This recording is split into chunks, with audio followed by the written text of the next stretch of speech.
thank you for being here with me today. I hope you're having a wonderful day wherever you are. I'd love it if you could share in the comments which city or country you're watching from and what time it is there. Now, let's begin our story together. The invitation, thick and glossy, sat propped on the microwave, a smug little rectangle of paper mocking my chipped ceramic mug. Celebrating the graduation of Ethan Sterling, cum laude, Harvard Law. My younger brother, the family's shining star.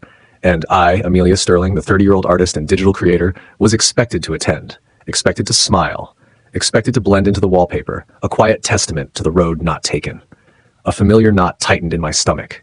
10 years. 10 years since I'd turned down a lucrative scholarship to a prestigious architecture program, the path my parents had meticulously paved for me to pursue something they deemed frivolous, digital art and app development. I could still hear my father, Robert, his voice a gravelly rumble in his polished study. Amelia, this is a hobby, not a career. You're throwing away a future. My mother, Eleanor, had simply wept, her elegant hand fluttering to her chest as she lamented to her bridge club, "Oh, our Amelia, she's so artistic, but so lost. We just worry so much about her future." That sigh. That condescending, oxygen-sucking sigh that implied my future was a barren wasteland of missed opportunities. They never asked what my future could be. They only mourned the one they had designed. While I was lost, Ethan was soaring. Undergraduate at an Ivy League, then Harvard Law. A clear, well-defined path. He just landed a dream job at a top-tier corporate law firm in Chicago, the kind of place with mahogany offices and billion-dollar clients. Family dinners, which I endured out of a sense of familial obligation, had become showcases for Ethan's latest triumphs. I remember one Thanksgiving vividly. The aroma of sage and roasting turkey, usually comforting, felt suffocating. Ethan was showcasing a custom-made pen from Dad, who clapped him on the back, beaming, "That's my boy, making his mark, destined for greatness." Earlier, I tried to explain my nascent idea for Canvas Collective, a platform designed to help emerging digital artists connect with buyers and offer interactive online workshops. Dad had given a curt nod. "That's nice, dear. Good to keep yourself busy." My mother had asked, "But darling, when will you get a real job? Something with benefits." Ethan, ever the concerned younger brother, offered condescending advice about getting serious and finding my footing, his own feet so firmly planted on the fast track he couldn't conceive of any other. Those first few years after college were a blur of cramped apartments in Brooklyn, smelling of cheap coffee and digital paint fumes. Part-time freelance design gigs paid the bills, but the question haunted my sleepless nights. Were they right? Was I a failure? The weight of their disappointment felt like a physical burden, a cloak I couldn't shed. The idea for Canvas Collective wasn't a sudden epiphany. It was a slow burn, ignited by my own frustrations trying to sell my digital prints online and connect with a wider audience. I saw so many talented artists struggling, their work lost in the noise of overcrowded platforms, unable to monetize their passion. I started small, a side project fueled by endless cups of strong tea and a stubborn refusal to believe things couldn't be better. I taught myself advanced coding, building a user-friendly, secure platform where artists could showcase their portfolios, host live-streamed workshops, and manage commissions directly. The work was all-consuming, done in the quiet solitude of my tiny apartment, the glow of my monitor my only companion through countless late nights. The whir of my graphics tablet was a steady, comforting presence. Then the first email arrived. "Your platform helped me sell my first piece. Thank you for creating this." A spark. A warmth that spread through my chest, a feeling of purpose so potent it momentarily eclipsed the years of familial disapproval. It was at a low-key tech and art expo in Greenpoint, amidst the hum of demo stations and the smell of artisanal coffee, that I met Leo Rodriguez. He was a brilliant UX designer, light years ahead of me, but more importantly, he saw the transformative potential in Canvas Collective when my own family couldn't or wouldn't. He saw the mission. We became co-founders, partners. Our first shared office space was a glorified walk-in closet above a bustling vintage clothing store, small, cluttered, and perpetually smelling of old denim and Leo's ever-present, overly sweet espresso. But it buzzed with an energy, a sense of creation that was intoxicating. It was our sanctuary. Canvas Collective grew quietly, steadily. 1,000 users, 10,000, our first small investment round. We onboarded our first major art schools, expanding our reach nationally. Each milestone was a private victory, a silent rebuttal to the narrative my family had crafted for me. I tried a few times to share these successes. I remember excitedly telling Mom about a successful partnership we'd launched with a prominent online gallery, how it was projected to help hundreds of artists go full-time. She'd listened with that familiar distracted air, her eyes glazing over. "That's nice, dear," she'd said, her focus already shifting. "Did you hear Ethan just got a fantastic internship? He's thinking of buying a Tesla. He's taking us all out to a fancy dinner to celebrate." The deflation was instant, a familiar cold fist clenching in my gut. It was always back to Ethan. And now, Ethan's graduation dinner. The family group chat had exploded with celebratory emojis when he posted the picture of himself in his cap and gown, Harvard Law behind him. I typed a perfunctory congratulations and muted the notifications, the cheerful din feeling a million miles away from my reality. The dread for this dinner was a palpable thing, a knot in my stomach that had been tightening for weeks. I knew the script. I'd be the living embodiment of the before picture in Ethan's after. Dad would deliver his subtle and not so subtle digs, his state of the union on my perceived lack of progress. Mom would flutter with anxious glances, her sighs punctuating his pronouncements. Ethan, bless his heart, would offer that uniquely patronizing brand of pity only a successful younger sibling can muster. But as I stood before my closet that evening, a tiny rebellious spark ignited within me, a weariness of their narrative. I looked at the stats for Canvas Collective on my phone before shutting it down. 50,000 active artists, real people whose livelihoods were a little bit more secure because of something I'd built. A small, almost imperceptible smile touched my lips, a flicker of pride I rarely allowed myself. Instead of the drab, safe dress Mom always subtly pressured me to wear, the one that made me feel invisible, I reached for a newer, elegant emerald green dress I'd bought with a small bonus after we'd closed a particularly challenging but rewarding partnership deal. It fit well. It made me feel capable. It was a small thing, a nearly unconscious act of defiance, but it felt like a breath of fresh air before stepping into the gilded cage. The Grand Ballroom at the Blackstone Hotel in Chicago. The name itself dripped with the kind of old money gravitas my parents adored. As I handed my keys to the valet, the scent of expensive cologne and even more expensive food wafted from the ornate entrance. Inside the ballroom was a hushed symphony of clinking crystal, murmured conversations, and the subtle scrape of silver on china. It was the kind of place where you felt your bank balance being silently assessed by the maitre. My collar, which had felt perfectly comfortable minutes before, suddenly seemed to be tightening around my throat. I spotted them almost immediately, ensconced at a prime circular table in the center of the room, a tableau of familiar bliss for public consumption. My father, Robert, was holding court, his voice a low rumble as he regaled Ethan's future law partners with what was likely an anecdote showcasing Ethan's brilliance. My mother, Eleanor, fluttered around Ethan like a nervous hummingbird, adjusting an imaginary stray hair on Ethan's perfectly coiffed head. And Ethan, my little brother, looked every inch the young master of the universe, impeccably attired in a suit that probably cost more than my first car, a confident, almost predatory smirk playing on his lips, his signature expression of smug superiority. "Amelia, glad you could make it," Dad said, his handshake perfunctory, his eyes already scanning the room for someone more important. The unspoken addendum, "Don't embarrass us," hung in the air between us. Mom enveloped me in a hug that was too tight, too brief, smelling faintly of her preferred gardenia perfume, a scent I now irrevocably associated with anxiety-filled family events. "Oh, Amelia, you look neat," she chirped, her eyes flicking over my dress with an expression I couldn't quite decipher. Surprise? Relief that I wasn't wearing my paint-splattered jeans? The conversation, or rather the monologue, quickly steered by my parents, revolved around Ethan, his academic achievements, his new role at Sterling and Finch, no relation, to their chagrin, the fantastic old money family his new boss hailed from. Each statement felt like another carefully placed stone in the wall that separated me from their glittering world, another layer of varnish on Ethan's golden image. When Mr. Harrison, a genial silver-haired man from Ethan's new firm, politely asked me what I did, Dad interjected before I could form a sentence.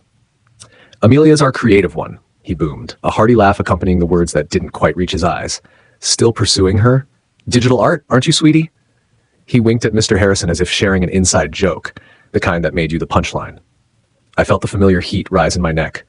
"I run a tech platform," I murmured, the words feeling inadequate, flimsy in the face of their grand pronouncements about Ethan. Mom, ever the skilled conversational navigator away from uncomfortable subjects, namely, quickly chimed in, "Oh, but Ethan's new role, Mr. Harrison, it involves corporate mergers and acquisitions. He tries to explain it to us, but it's all terribly complex and important, isn't it, dear?" She beamed at Ethan, then shot me a look that clearly communicated, "See, Amelia? This is what real success sounds like." Ethan, never one to miss an opportunity to subtly assert his dominance, leaned back in his chair. "Yeah, corporate law is a beast. Long hours, high stakes, but someone's got to do it." He glanced my way, a flicker of that familiar condescension in his eyes. "Not everyone's cut out for that kind of pressure, I guess." "Pressure?" I almost scoffed. I thought of the frantic all-nighters with Leo when our main server had crashed, just as we were launching a critical update for a major educational institution, the livelihoods of hundreds of artists hanging in the balance. I thought of the crushing weight of payroll when we were just starting out, the constant gnawing fear of letting our small team down. But I said nothing. I focused on the intricate pattern of the bread plate before me, the taste of the expensive, artfully arranged food turning to ash in my mouth. The silence from my end of the table was a chasm. My contributions to the family narrative were apparently best left unsaid. Despite my family's conversational bulldozing, Mr. Harrison seemed genuinely curious. He managed to direct a few more questions my way during a lull when Dad was pontificating to his wife about his latest golf club. A tech platform, Amelia? What kind of platform is it? It's called Canvas Collective, I explained, keeping my voice low. It's a platform that helps digital artists connect with buyers, host workshops, and manage their careers more easily. Before Mr. Harrison could respond, Dad, his attention momentarily diverted back to our side of the conversation, cut in with his signature dismissive hand wave. Very niche, of course, a wonderful passion project for Amelia. Keeps her occupied. We're still hoping she'll find something a bit more substantial, something with a clear career path, you know? I saw Mr. Harrison frown just for a second at Dad's interruption. He looked at me thoughtfully, a puzzled expression in his intelligent eyes. He opened his mouth as if to ask another question, but Mom, sensing an opening, launched into an animated, overly loud anecdote about Ethan's adorable childhood fear of public speaking, effectively derailing any further inquiry into my passion project. A painful memory surfaced, unbidden. Dad on the phone a few months back, his voice carrying from his study. He'd been talking to his old friend, Mr. Davies. I hadn't meant to eavesdrop, but snippets had drifted out. No, Amelia's still tinkering away on that little art website of hers. A lovely idea, of course, bless her heart, but not exactly setting the world on fire, you know? Not like Ethan. Now, he's really going places. My father hadn't just been dismissive to my face, he'd been actively curating the narrative of my failure to his peers, solidifying my status as the family's resident underachiever. The memory left a bitter metallic taste in my mouth, like an old penny. The toasts began. Mr. Harrison gave a warm, heartfelt speech, welcoming Ethan into the firm. Then it was Dad's turn. He stood, glass raised, his voice resonating with practiced paternal pride as he extolled Ethan's virtues. A son who has never given us a moment's worry, he declared, his gaze sweeping the table, who has exceeded every lofty expectation we ever dared to dream for him. A true success story, a beacon of what hard work and dedication can achieve. Then the inevitable, expertly executed pivot. He glanced my way, his expression softening into one of performative, almost mournful pity. Of course, he continued, his voice taking on a more somber tone, life isn't a straight path for everyone. Some take detours, some march to the beat of a different drum, however faint. We continued to support Amelia naturally in finding her way, in discovering her own version of contribution. The words, though couched in feigned understanding, were a public branding. Amelia, the detour. Amelia, the faint drumbeat. Amelia, still lost. I stared at the pristine white tablecloth, the expensive linen suddenly feeling like sandpaper beneath my fingertips. I could hear Mom's soft, perfectly timed sniffle beside me, her supporting act in this family drama. The air grew thick with unspoken judgments, with the weight of their collective disappointment. I could feel Mr. Harrison's eyes on me, a silent, searching question in them. And in that moment, a wave of utter resignation washed over me. A voice whispered in the deepest recesses of my mind, "So this is it. Again. Maybe they're right. Maybe I'll never escape the shadow." The silence that followed my father's toast was heavy, suffocating, broken only by the polite, almost nervous clinking of glasses as people took a perfunctory sip. I kept my gaze fixed on the intricate weave of the tablecloth, bracing myself for the remainder of the evening, which I knew would unfold along the same predictable, painful lines. This was my role, my preordained script in the Sterling family saga, the quiet, unremarkable daughter, a living testament to unfulfilled potential. My parents were basking in the afterglow of Dad's speech, a portrait of parental pride. Ethan, ever the gracious recipient of accolades, nodded with a practiced humility that didn't quite reach his eyes. It was then that Mr. Harrison turned to me, his brow furrowed in thought. He spoke softly, but in the momentary lull, his voice seemed to cut through the ambient restaurant noise with surprising clarity. "Canvas Collective," he began, his keen eyes fixed on mine. "You said it helps digital artists?" I nodded, surprised he'd remembered or even cared amidst the Ethan-centric deluge of conversation. "Yes, that's the core of it. We provide tools for portfolio management, secure transaction processing, and a marketplace for direct sales and workshops." His eyes, already wide with interest, seemed to ignite from within. "And your name? It's Amelia Sterling?" he pressed, leaning in slightly, his voice dropping to a conspiratorial whisper that nevertheless seemed to make the air around our table crackle with sudden attentiveness. "Wait a minute," his breath caught. "Are you the Amelia Sterling? The CEO of Canvas Collective?" The sound of a fork clattering against a china plate a table away was unnaturally loud in the sudden, profound hush that fell over our group. I looked up, startled by the intensity in his voice. My father, who had been in the middle of taking a self-important sip of his wine, froze, the glass halfway to his lips, his eyes wide and unblinking. My mother's perfectly painted smile had vanished, replaced by a slack-jawed confusion, her hand instinctively flying to the pearls at her throat. Ethan, who had been smirking at some private joke, stared at me, his face wiped clean of all expression save for utter dumbfounded shock. Even Mr. Harrison's wife, who had been politely listening to my father, now looked at our end of the table with a new, sharp intrigue, sensing the sudden, inexplicable shift in the atmosphere.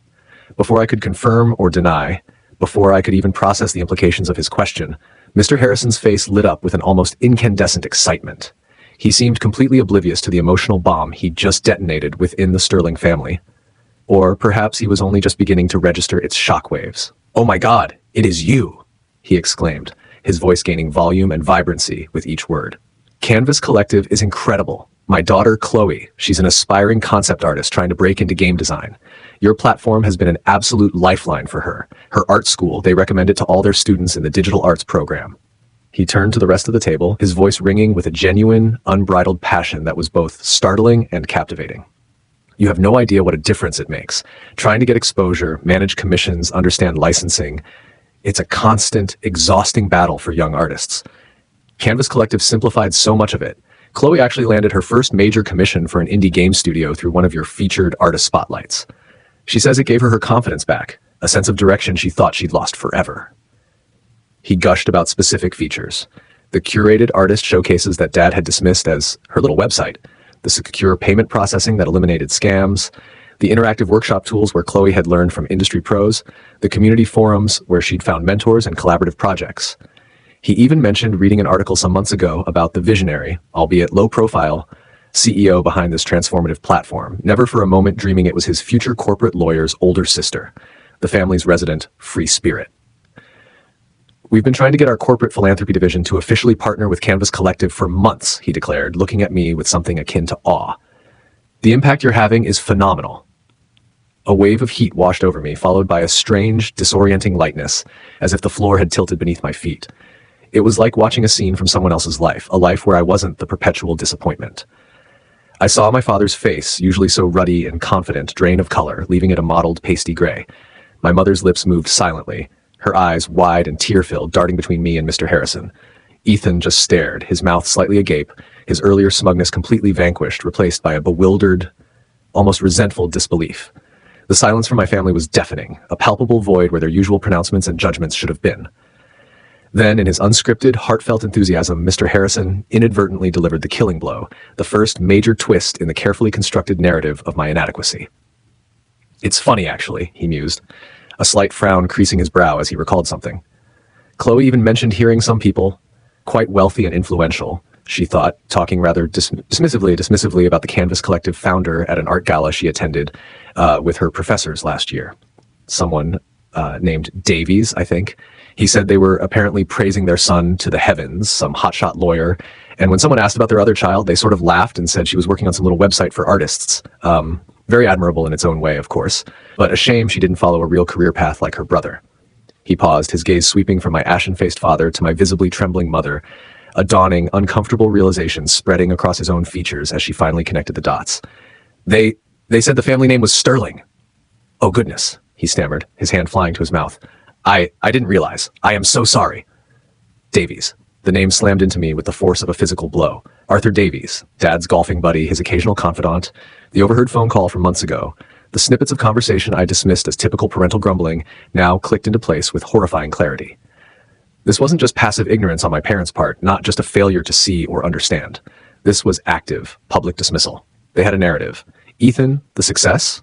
Amelia, the well-meaning but ultimately misguided hobbyist. And they'd been broadcasting it to their peers, to anyone who would listen, likely to shield themselves from the perceived shame of having a daughter who didn't fit their narrow definition of achievement.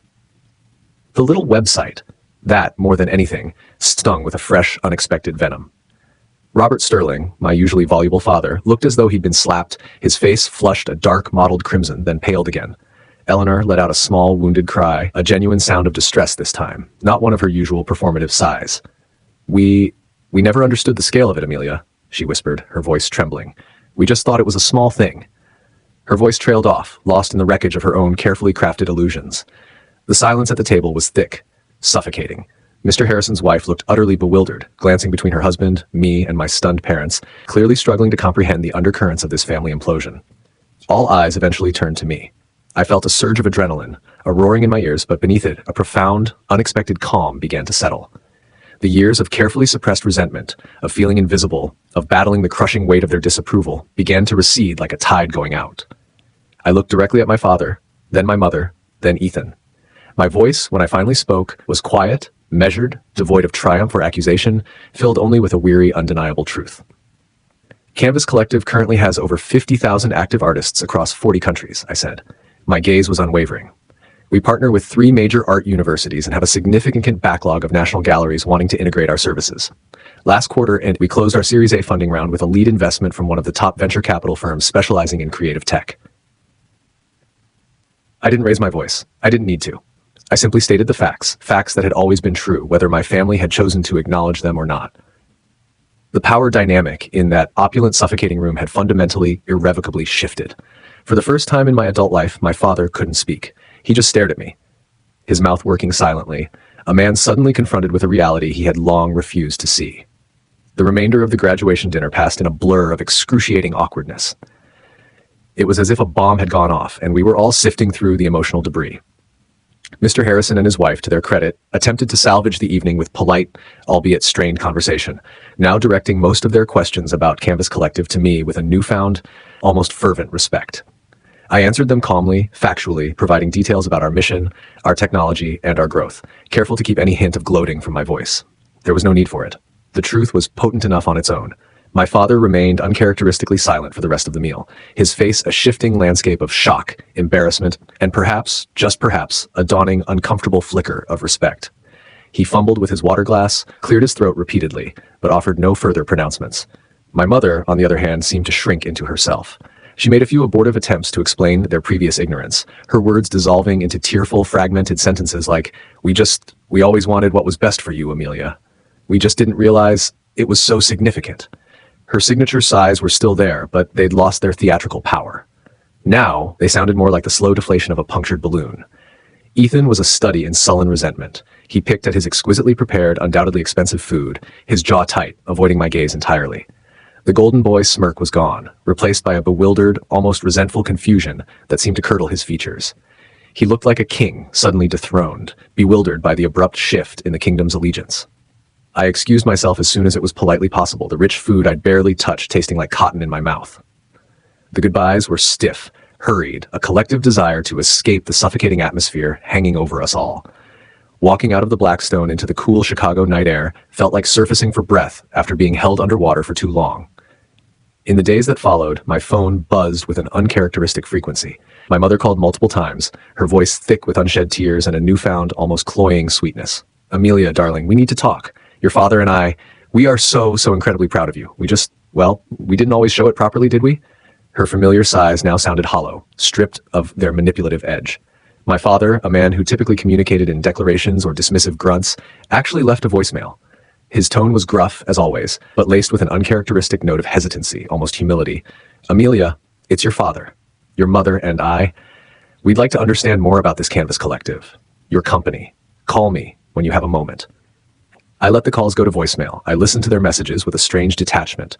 The validation I had craved from them for so long, the approval I had once believed was essential to my self-worth, had finally arrived, gift-wrapped in their shocked realization. But now that it was here, it felt anticlimactic.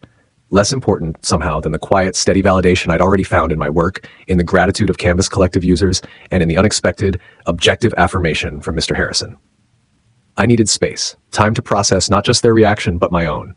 I did speak to Mr. Harrison. He called, his voice laced with genuine mortification, apologizing profusely if he'd caused any family strife. I reassured him, my gratitude sincere. You didn't do anything wrong, Mr. Harrison, I told him. You just told the truth, something they hadn't been willing to hear from me. A bond of mutual respect, an unexpected alliance, formed between us during that call. He mentioned, almost as an aside, that Ethan had been incredibly defensive and frankly impossible to talk to since the dinner, snapping at him over trivial things. That comment about Ethan lingered. I knew I needed to talk to him, not for an apology, I wasn't sure he was capable of one, but for my own understanding, to close that particular painful chapter. I met him for coffee a few days later at a neutral, impersonal cafe downtown. He was immediately on the defensive, his old smugness attempting a weak resurgence. Look, I get it, okay? You're a big shot now, Miss Tech Mogul. No need to rub it in. The words were bitter, laced with an envy he didn't bother to conceal. I kept my voice even, calm. This isn't about rubbing it in, Ethan. This isn't a competition. I just want to understand something. Did you have any idea about Canvas Collective? About its growth? Its impact? He scoffed, stirring his latte with unnecessary vigor. How would I know? You were always so secretive about your little projects, always off in your own world. I wasn't secretive, Ethan, I said, my patience wearing thin. I tried to tell you. I tried to tell all of you numerous times. You just weren't listening. I reminded him specifically of the Forbes article I'd emailed him the previous year, the one detailing our Series A funding round, the one where I genuinely asked for his financial insights on scaling. His reply at the time, a memory that still stung, had been a flippant one-line dismissal. Lol sis, sounds like artsy-fartsy stuff. Good for you. Stick to what you know.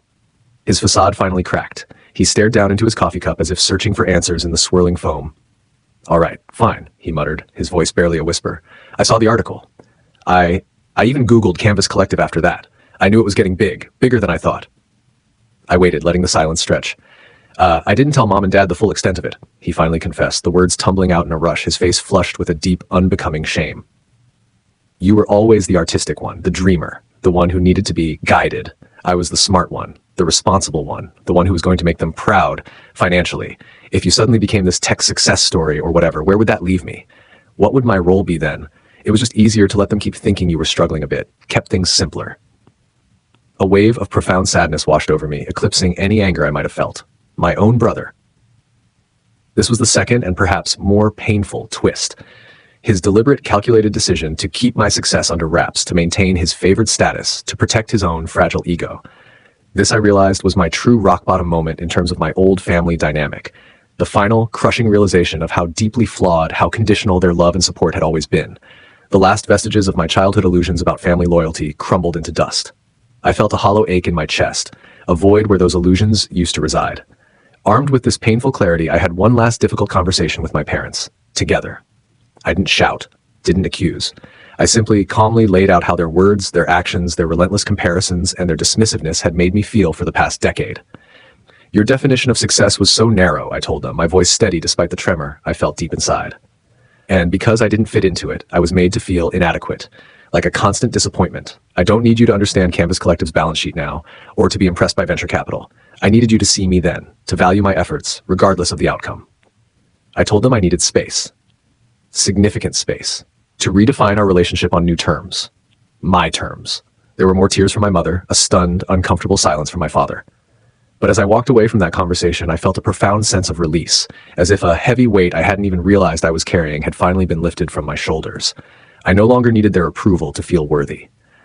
I threw myself back into Canvas Collective with a renewed vigor, a clearer sense of purpose. The company thrived. My relationships with Leo and my dedicated team, my chosen family, deepened. My interactions with my parents became infrequent, polite, and carefully managed by me, dictated by my own comfort level. The old toxic power dynamic was broken, shattered on the floor of that pretentious ballroom. Months later, I attended Ethan's wedding. I was polite to my parents, exchanged a civil, if distant, nod with Ethan. But I had a genuinely warm, engaging conversation with Mr. Harrison, who greeted me with an open smile and sincere affection. As I watched my parents observe me from across the reception hall, I saw a complex mixture of emotions in their eyes. Regret, confusion, and perhaps, for the first time, a dawning, albeit distant, respect. I felt a sense of peace. I was no longer the family outcast, the perpetual failure. I was simply Amelia, a woman comfortable in her own skin, defined by her own achievements, walking her own path. The final scene of this chapter of my life isn't set in a tense family dinner or a sterile meeting room.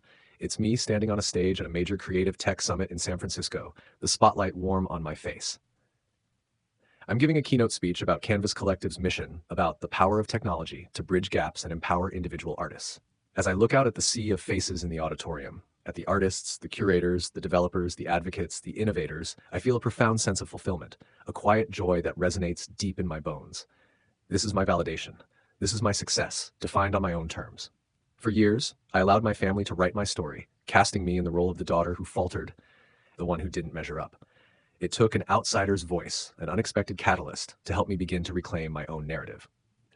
But the real journey, I've come to understand, wasn't about forcing them to see me. It was about me finally seeing myself, recognizing my own worth independent of their applause or their criticism.